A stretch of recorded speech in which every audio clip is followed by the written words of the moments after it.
Guess it's time to talk about the second season of Seven Deadly Sins, a sequel that came out quite a few years later than I would have expected. Now, I've watched the first season 1 or 2 years back, so I don't exactly remember every detail, but I can recall that it was a decent enough action anime, with some original and pretty badass characters. Packed with captivating battles and fanservice, Seven Deadly Sins was a title that I overall enjoyed. I had some complaints about the story as it was a little bit all over the place, and the ending felt rushed and unsatisfying, but the characters were well developed and the protagonist and most of his entourage had distinct and interesting personalities. I mean, they are all representing a sin, and the show did manage to make them relevant against the fact that Meliodas is overpowered and does most of the fighting. It's the only thing I can do. What caught my eye right from the beginning was the white hair, blue-eye Hade the main character is so fascinated with. I can feel something grabbing me from behind! Hey, relax. Just me.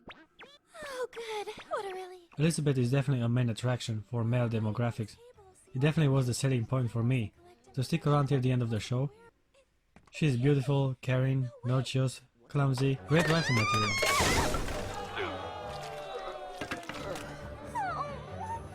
Most of the scenes are well made and intriguing people, but the one that I liked the most from the bunch was Ban.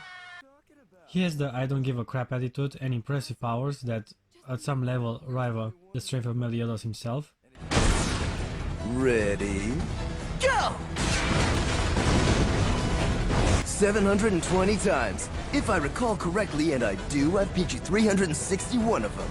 You must have lost your mind. I've won 361 times.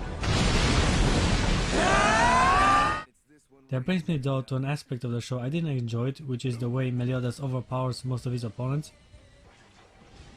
With this convenient and cliché inner dark energy, having devastating power side the main character that cannot fully be controlled is a gimmick of many shonen anime.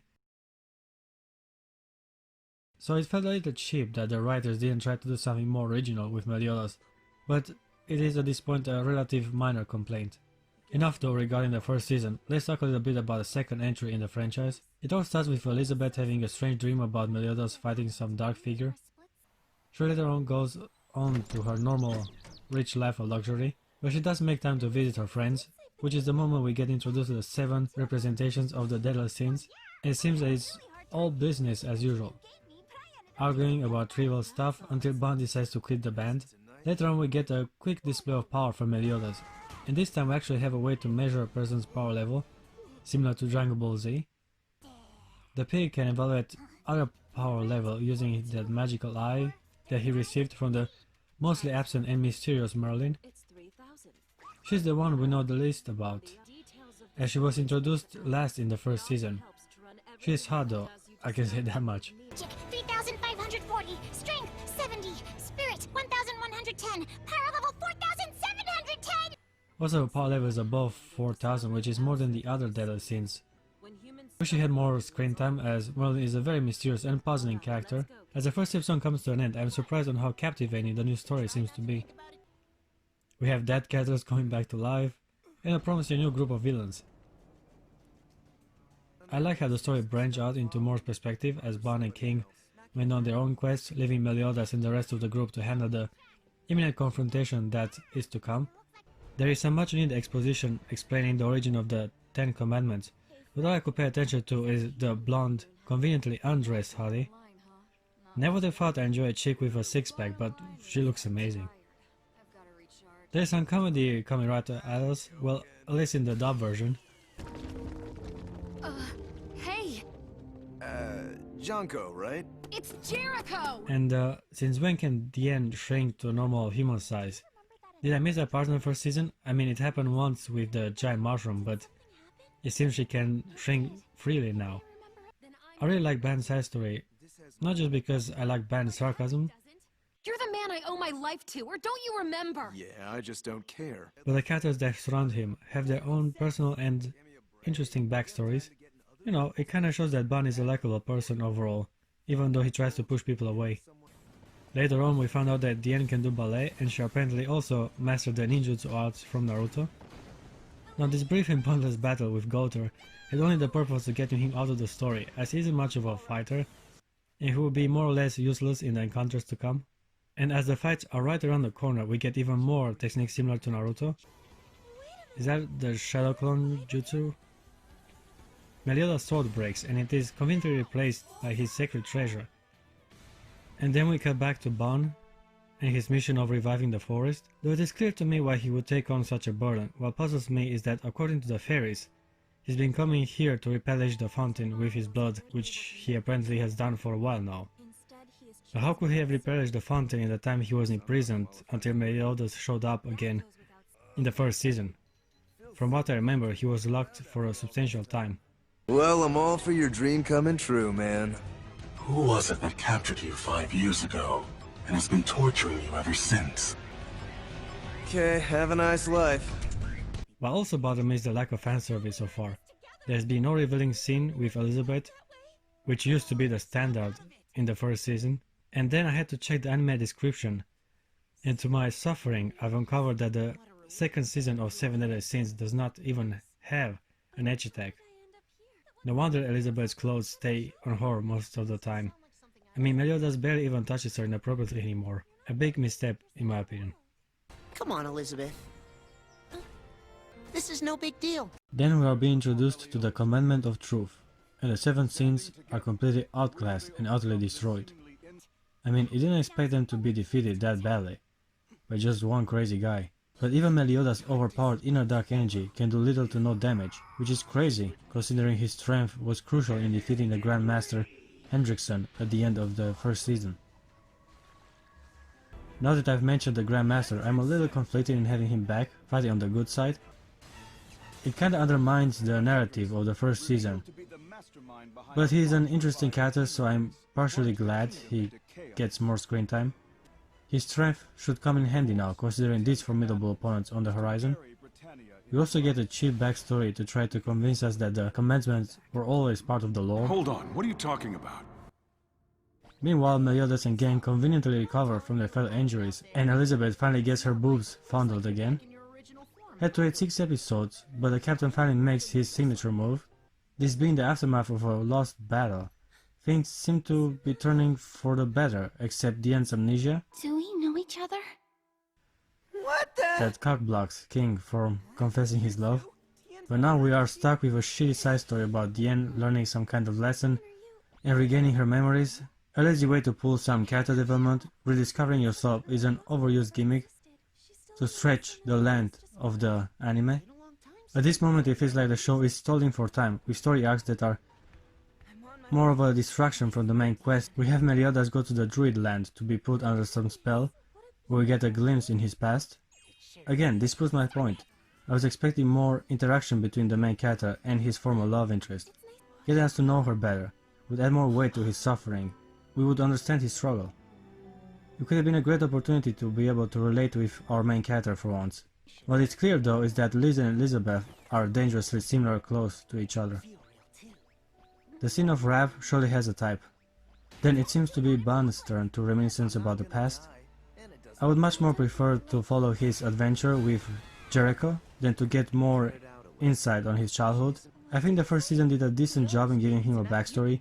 He was a greedy thief that fell in love with the Guardian of the Fountain of Youth, which allowed him to feel compassion and become a more complex character.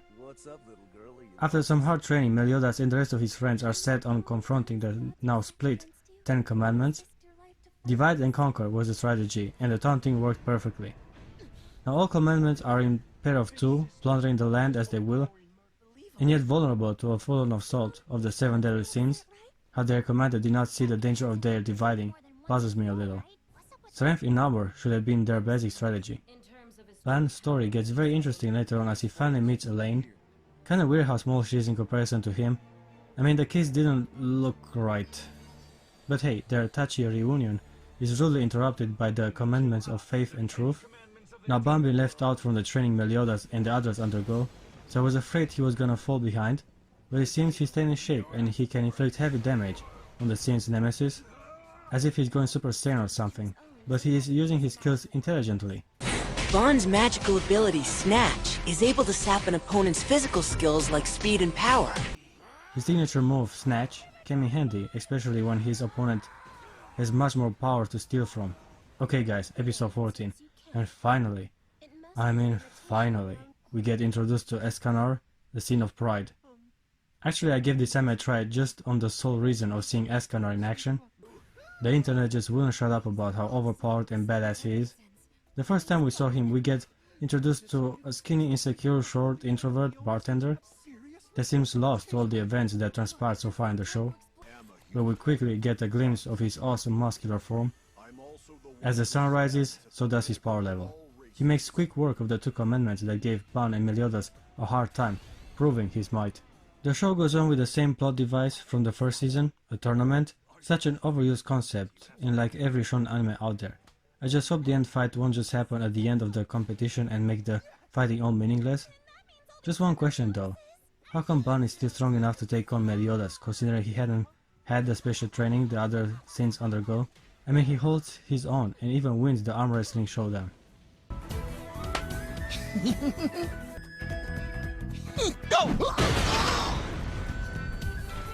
It looks like I win. Like I said, I like Ban, but he's surprisingly overpowered too. That blue giant is straight from Maggie, and the huge hands are from Berserk. And Escanor is basically All Might. Not complaining, just wanted to get that out of my chest. Sadly, the anime shows once again its incoherence. The focus of story changes from one episode to another, and character story arcs have disappointing resolutions. That's true. I don't think the show has the story all planned out. Even at this point, so much happens spontaneously that it's hard to fully invest myself in what's transpiring. Let's take Goldar for instance.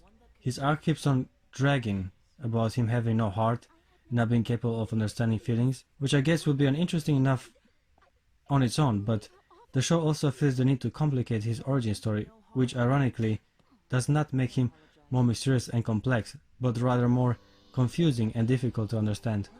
At the beginning of the second season, it's established that his real form is a doll, only to be revealed later on that he's actually one of the 10 commandments. It's really hard to follow what's up with him, but I guess even the writer isn't sure what to do with Goldar. Among most other characters, like Dreyfus, what is going on with that guy anyway? His body gets possessed by a demon, then gets himself captured, slightly interrogated, and then goes free again. What was the point? It seems for a moment his capture might be relevant to the story, but we don't really get much of Worf from this little turn of events. Am I wrong about that? Also the tournament, it looked promising in the beginning. People got paired up conveniently thematic with each other to further character development during battles, only to have it all prematurely end with a half-assed explanation from Meliodas. I've been waiting for this moment, for the chance to catch you off guard and strike, to get you to let your defenses down. I came here as someone who just wanted to have a little fun with his friends. Could go on and on about people that have been abandoned in the background, but I'd rather go on with the show. Kinda weird how we have so many capable characters in one place and yet Meliodas is the only one fighting. I mean, wasn't his strategy to have help in trying to defeat those two commandments? It's very disappointing that we had all this build up with a tournament and all that training in the druid realm, only to have the main character do the work. What's up with Arthur and those 3 knights and Master Hendrickson? And how about Ban, who did pretty well fighting against Truth? It is a wasted opportunity for all these characters to actually do something of worth and prove that all the build up until this moment wasn't for nothing. No way. What's the point of having so many allies and the 7 elite Saints if they're not allowed to participate in the battle? I guess it's kind of fun to see Meliodas fight everyone on his own. The chick with blonde hair, Derriere, I guess it's her name, gets most of my attention. Look at that body and ferocity. She's hot. Meliodas takes a lot of hits, but I doubt his story will end here. And then we learn that he actually used to be the leader of the commandments. So not only Goldar, but also Meliodas used to be on the opposite side. It makes more sense on Meliodas' part, as he does have the dark energy and that weird symbol on his face since the first season. This new reveal fits with his character. The commandment of Faith is back without her clothes, which brings a little happiness in an otherwise depressing scene. And then for the first time the show actually made me feel some sadness. I mean, I know he's not dead, but it is a well executed tragic moment, with tension, gore and sorrow. No.